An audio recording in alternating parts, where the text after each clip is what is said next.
বিশাল ক্ষোভ তার, প্রচণ্ড ক্ষোভ, অনেক ঘৃণা আমার দেশের প্রতি। কারণ এই দেশ তারা বাঁচিয়ে গিয়েছেন, এই বীর যোদ্ধাদেরকে আমাদের দেশের মানুষ সম্মান করতে পারে নাই, এই জন্য আজকে দেশের এই অবস্থা। আপনারা এখন দাঁত কেলায়া তারপরে হাসেন, আরে বাবারে বাবারে বাবা, কত নির্লজ্জ হইলে একটা মানুষ। আরে একটা মানুষ জানে না আমরা কারা, আমরা কি কথা বলি আমরা জানি না। যে একজন আমার একটু আগে বলতেছে যে ভাই আপনি বিএনপির বিরুদ্ধে একদম এইভাবে অলওয়ে কেন গেলেন? এবার একটা বিএনপির বিরুদ্ধে যাই নাই, বিএনপি যে চাঁদাবাজি করে, চাঁদাবাজি করেই খাবে এটা আমরা জানি।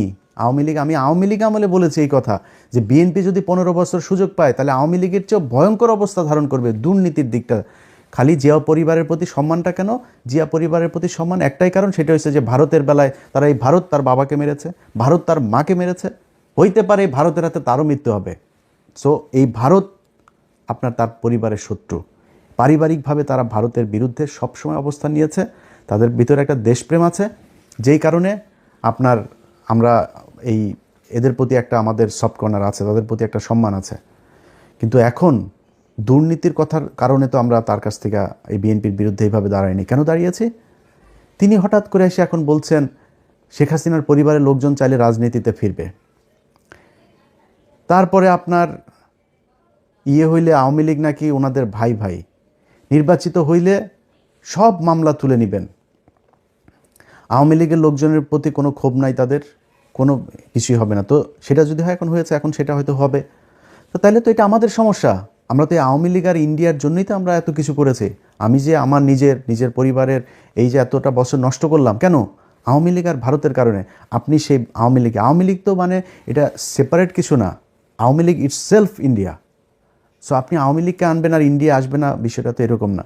যেই কারণে আপনাদের পক্ষে থাকার কোনো সুযোগ ছিল না, এবং আজকে নাই, এখান থেকে ফিরে না আসলে সামনেও থাকবো না। আপনার মনে করার কোনো কারণ নাই যে ওই বিরানি আলমদের মতন আপনার 5 বছর আগে বলবো যে তারেক রহমান লন্ডনে কে যেন ওই যে ভাবসাব নিয়ে কথা বলছে না আপনার ওরা, এখন তারেক রহমানের পা চাটে।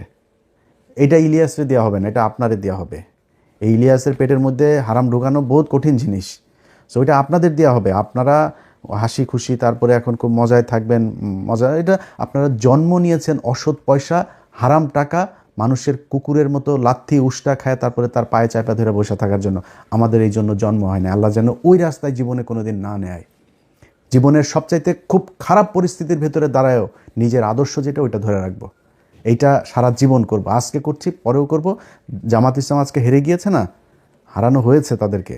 এই জামাত ইসলামের খুব খারাপ ভয়ঙ্কর পরিস্থিতিতেও ছিলাম, সামনেও থাকবো, যতক্ষণ পর্যন্ত দেখবো যে না এই লোকগুলি সৎ। আমার যদি আপনি এখন ইন্ডিয়ার বিষয়টা না আনতেন, আমি বিএনপির সাথে জামাতের বিষয়টা এইভাবে করতাম না। কিন্তু যেহেতু আমি নিজের চোখে দেখছি এই দেশের এই ভারতের হাতে আমার শত্রু, ভাই পৃথিবীতে আমার কোনো শত্রু নাই, আমার শত্রু একটাই, সেটা হচ্ছে ভারত।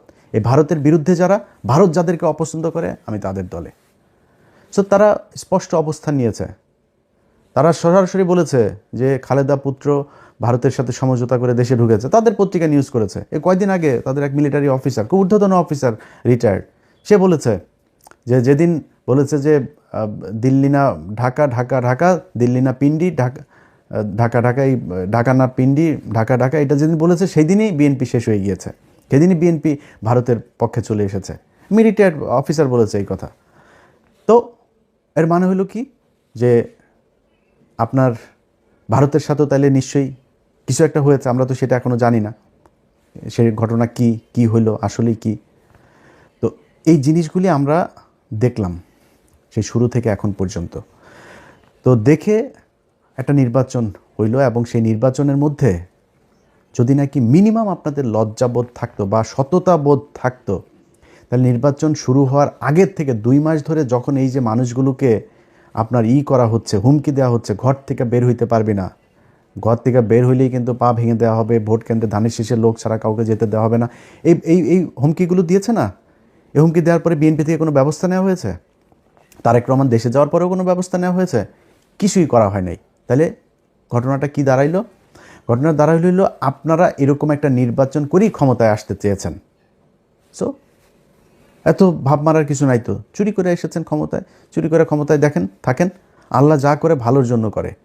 যদি নাকি মনে করেন যে এই সামনের দেশ চালানোটা এত সহজ হবে, এত সুন্দর এক দেশ আপনাদের জন্য রেখে গেল এই বালের সরকার একটা, এটা মনে করার কোনো কারণ নেই। প্রতিটা পদে পদে টের পাবেন। আপনার যেই ভালোবাসার সাংবাদিকরা আপনাদের এখন আছে, সেই সাংবাদিকরাই বুঝাই দিবে, এরাই বুঝাই দিবে আপনাদেরকে কি জিনিস তারা।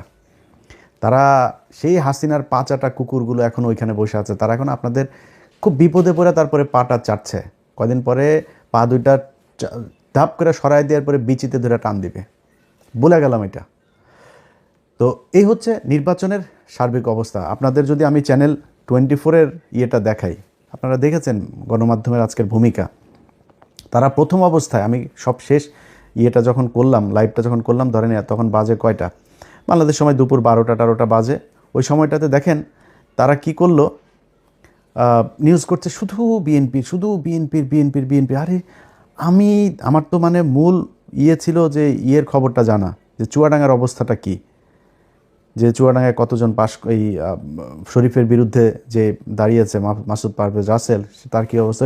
ওনার আবার ওইখানে আমার কিছু সম্পৃক্ততা আছে, যেই কারণে আমার এটা নিয়ে খুব আগ্রহ ছিল। রাত 12টার ভেতরে উনি রেজাল্ট পেয়েছেন, মানে এই রেজাল্ট পাওয়ার পরে সেই মাসুদ পারভেজ রাসেলের নিউজ হয়েছে হলো চ্যানেল 24-এ এখন থেকে 2 ঘন্টা আগে। তারপরে ওইখানে ছাড়াও গত 3 ঘন্টার মধ্যে আপনি যদি নাকি রেজাল্টগুলো দেখেন এখন বেশিরভাগ জামাত যাচ্ছে।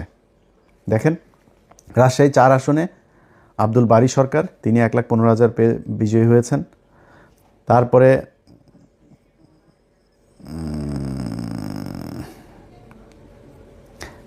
ধরেন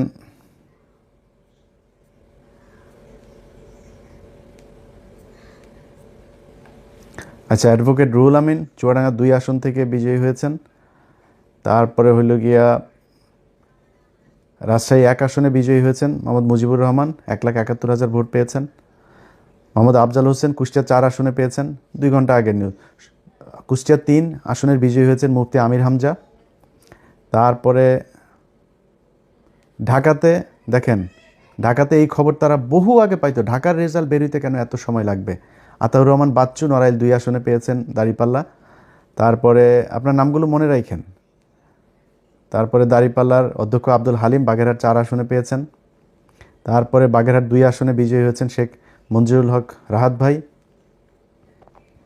ঢাকা 5 আসনে দাঁড়িপাল্লা বিজয়ী হয়েছেন। দেখেন ঢাকা 5 আসনে কেন এখন রেজাল্ট আসতে হবে, 3 ঘন্টা আগে রেজাল্ট দিয়েছে সিরাজগঞ্জ 4 আসনে রফিকুল ইসলাম ভাই।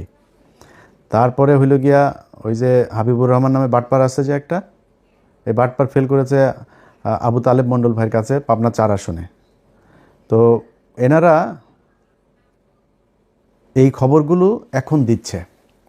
আপনাদের মনে আছে শুরুতে যখন তারা বিএনপির খবরগুলো সব দিচ্ছে, আমি আমার সব শেষ লাইভ যেটা করলাম, আমি আমার লাইভে এই নামগুলো বলে গিয়েছি না, এই যে রাহাত ভাইয়ের নাম বলে গিয়েছি না, এই যে চুয়াডাঙ্গা 2টা আসন, এই যে মুফতি আমির হামজা সহ কুষ্টিয়া 3টা আসনের কথা, বাগেরহাট আসনের কথা, এগুলো বলে গিয়েছি না। সেই রেজাল্ট এখন আসছে। কেন আসছে? এখন কেন আসছে? এখন ওনাদের যেই মানে লিমিট যেটা ছিল সেই লিমিট পূরণ হয়ে গিয়েছে। টার্গেট পূরণ হয়ে যাওয়ার পরে এখন গড়পড়তা এখন যা যায়, এখন যে যেমনি লবিং টবিং করে যার মতো করে পারছে সেটা নিচ্ছে। তো এখন আবার একদম না দিয়ে তো আর পারা যায় না, যে জায়গায় পারেই না ওই পোলিং এজেন্ট যারা ছিল তারা কোনোভাবেই নাসুর বান্দা হয়ে তারপরে দেখছে যে এটা ঝামেলা করা যাবে না, ওই জায়গাগুলোতে এখন আসন দিয়ে, আর এখন তো আসনে এই কটা আসন তো দিতে হবেই, 2/3 হয়ে গিয়েছে, আর কি দরকার। এইভাবে নির্বাচনটাতে করা হয়েছে। তো এরপরে এখন সারা দেশের মানুষের ধরেন একটা ক্ষোভের জায়গা আছে। যেমন আমি নিজে ঢাকা শহরের অনেক জায়গায় অনেক অনিয়ম, সারাদিন বহু অনিয়ম হয়েছে, অনেক জায়গায় এজেন্টকে থাকতে দেওয়া হয়নি, অনেক জেলাতে পুরো মানে সব কেন্দ্র দখল করে তারা করেছে, কোনো টেলিভিশন পত্রিকা সেগুলো নিউজ করেনি। কিন্তু জামাত ইসলামও দলগতভাবে সেটার কোনো প্রতিবাদ সেরকম শক্তভাবে করে নাই এবং সেটাকে পাত্তাও দেয়নি। তো আমি মনে করেছি হয়তো জামাত ইসলাম যে তাদের তো নিশ্চয়ই লোকজন আছে, তারা নিশ্চয়ই ওই হিসাব রাখছে যে কোথায় কি হচ্ছে, যতটুকু সহনশীলভাবে তারা সেটা করছে। কিন্তু না, পরে দেখা গেল সেই ইয়েগুলোতে, যেমন আপনার ভোলাতে যে অধ্যক্ষ আপনার নজরুল ইসলাম, দেখেন তাকে মানে একদম জোর করে হারানো হয়েছে, তারপর অনেক ভোট পেয়েছে খুব কাছাকাছি ব্যবধানে। আপনার এই যে ভোলার আরেক আসনে ওই যে হাফিজ গিয়াসউদ্দিন আল মামুন, হাওয়া ভবন মামুনের যেই ভাই হাফিজ ইব্রাহিম, কাছাকাছি ব্যবধানে সে জয়ী হয়েছে। কত মানুষ ভোট দিয়েছে। ওইখানে ত্রাসের রাজত্ব, মানুষকে ঘর থেকে বেরোতে দেয়। সকালবেলা গিয়ে আগের দিন রাতে গিয়ে বলে এসেছে যে পাড়ায় যে মানুষগুলি দাঁড়িপাল্লায় ভোট দিবে তারা ভোট দিবে না এরকম জানে, সবার বাড়িতে গিয়ে হুমকি দিয়ে আসা হয়েছে। আমার যে ফেসবুকে আপনারা এই ভিডিও দেখছেন, এই ফেসবুক পেজের মধ্যেই দেখবেন কত শত ভিডিও আমি আপলোড দিয়েছি। এগুলো কি কোনো অনিয়ম না? কিন্তু জামাত ইসলাম, আমি জানি না ওনারা এটার কোনো প্রতিবাদ করে নাই। এখন এই মুহূর্তে আমি আপনাদেরকে পাবলিক পারসেপশন শোনাই। মানুষ যারা আপনাদেরকে ভোট দিয়েছে, ভাই আপনারা এখন মাফ করে দিচ্ছেন, আপনারা এখন এটার নিয়ে কিছুই বলবেন না, কিছুই আপনাদের কোনো ক্ষোভ নাই, যা পেয়েছেন আলহামদুলিল্লাহ, এটা যদি বলেন। হ্যাঁ, আমি জামাতের যে বক্তব্য, সেই বক্তব্য হয়েছে যে ওনারা বলছেন যে ইলিয়াস আমরা কোনো ঝামেলায় যেতে চাচ্ছি না, আমরা যদি ঝামেলায় যাই তাহলে তৃতীয় পক্ষ এটার সুবিধা নেবে। ভাই, তৃতীয় পক্ষের সুবিধা নেবে, কোনো সমস্যা নাই, তাহলে আপনি সব মেনে নেবেন নাকি? আপনাকে তো প্রতিবাদটা করতে হবে, আপনাকে তো জানাইতে হবে যে আমরা ভোটটা এই কারণে আমরা মেনে নিচ্ছি, কিন্তু মেনে নিলেও আপনারা এই অন্যায়গুলো করেছেন, এটা ভবিষ্যতে আমরা মানব না, কিংবা এটার কি চাই, একটু কথা তো বলতে হবে জামাতরে। কিন্তু জামাত সেটা বলে না, এটা জামাতের ব্যাপার, জামাত কি করবে। কিন্তু আমি শুরুর থেকে একটু বলি যে জামাতের সাথে যখন এই জোটটা হয়, এই জোটের সময় নানান দেন দরবার একবার আসে যায় আসে, এনসিপিও বিএনপির সাথে জোট বেঁধে ফেলে, এরকম অবস্থা আর কি, হুমকি দেয়, বুঝছেন।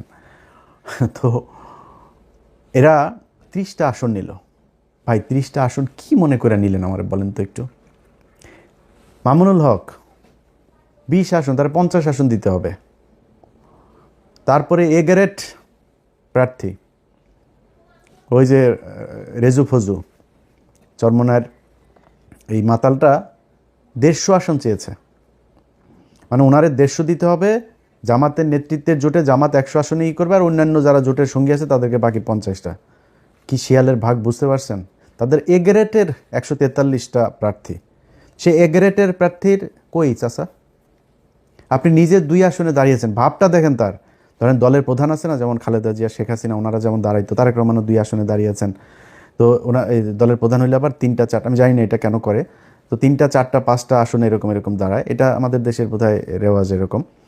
তো উনি ওই ভাবটা ধরতে গেছেন, উনি একটা 2 আসনে দাঁড়িয়েছেন। ওরে বাবা রে বাবা, 2 আসনে দাঁড়িয়ে 2 আসনে উনি হেরে গিয়েছেন। কত বড় গ্রেডের ক্যান্ডিডেট আপনি, দলের প্রধান, আপনি বুঝেন?